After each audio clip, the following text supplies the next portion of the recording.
Hey, this is a quick video to go over the updates to the Meadow nodes, specifically to how we preview masks and the mask builder.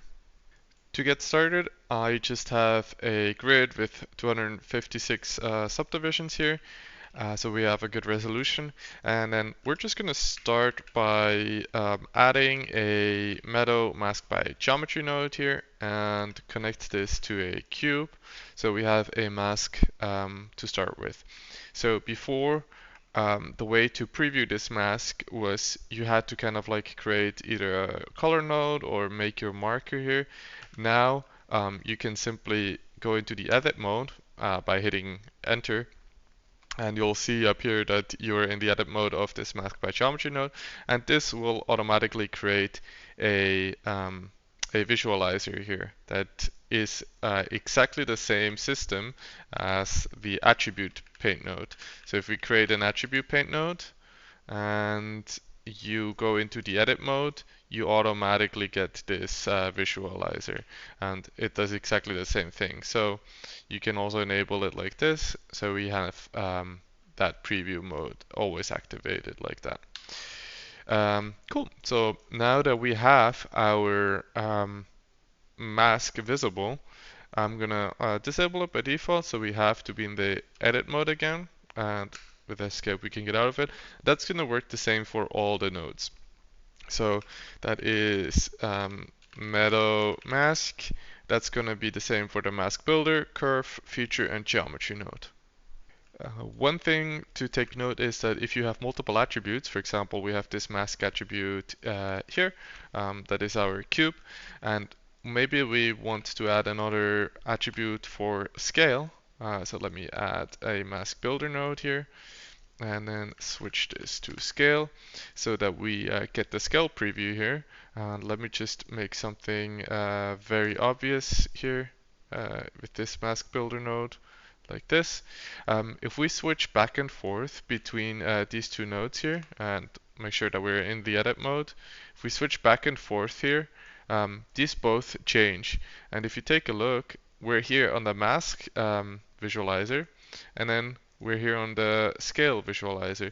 So it does toggle them, but that might be a little bit confusing. So what I found helpful is if you go to scale, for example, and we just use different colors for different attributes. And now if we go back and forth, we get, for the scale, we get the black body, and for mask, we get the infrared colors. So the next thing that you probably noticed is the mask builder looks a little bit different. The mask builder node, let me collapse this, has a different kind of like interface now where I'm switching this back to mask so we can see the mask.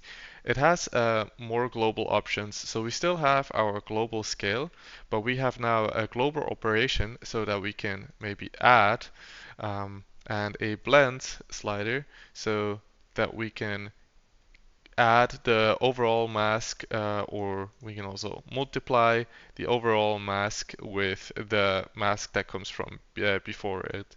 The clamp happens at the very end, so that values after all those operations, so that's why it's at the end, get clamped between 0 and 1, so we have like a nice mask. We can also, if we set this back to set, we can also take the final mask and remap that at the final level here.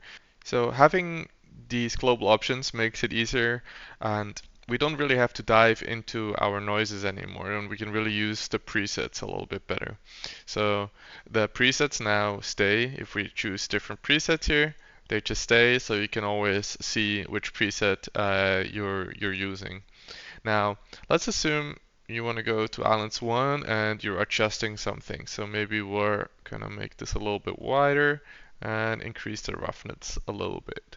Then we want to save this preset. We can now click the save button here, type Islands 2, for example, hit save, and now we have this Islands 2 preset. If you switch back to Islands 1, you'll see you're not allowed to save over that, and you can't delete it. But if you go to Islands 2, you can delete this preset. Now, Where are these presets? They are right now, if we go into our files, they're just in our Houdini user prefs. And right now they're stored in this Meadow mask builder presets JSON file. So this file here is just a that it literally is just a JSON with these values for the noises, exactly the same way as the embedded presets. So if you want to edit this or share this with other people, you can do that here.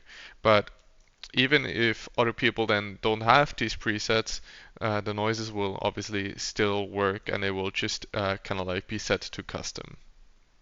And when we go back to Islands 2, we can then just come here and hit delete, and we're back to our embedded presets. So let's take a look at how to use some of this for like how I like to use these kind of like nodes. Let's assume you have a mask, and this might also be like a mask from an AO or something, and it is just kind of like bland looking. Maybe we'll increase it a little bit here, like this, and we want to break up this mask. So if you just take this, let me go and maybe let me just go through these a little bit here and find a good mask. Um, Let me take this spread. Let's assume I want to just multiply this. It breaks up the it breaks it up a little bit, but overall we still see the shape, and I want it to be a little bit different. So one nice trick that I like is taking an attribute remap node, and then we can just remap our mask from 0 to 1 to -1 to 1. And then instead of multiply, we can use add. And as we're kind of like adding this, we get like a more natural looking growth. And especially with maybe these scales here, let me see the other scales, um, it can really break up that natural looking line and give us a natural looking growth. And with the clamp here at the end, we won't get any negative values. And let's compare this to like a multiply. And then remove this. And you see like even here, even if I come and like remap, let me reset this really quick. Even if I come in here and remap it, like with a multiply, it's almost impossible to get rid of that harsh line, right? So I highly recommend kind of like working with negative values as well sometimes.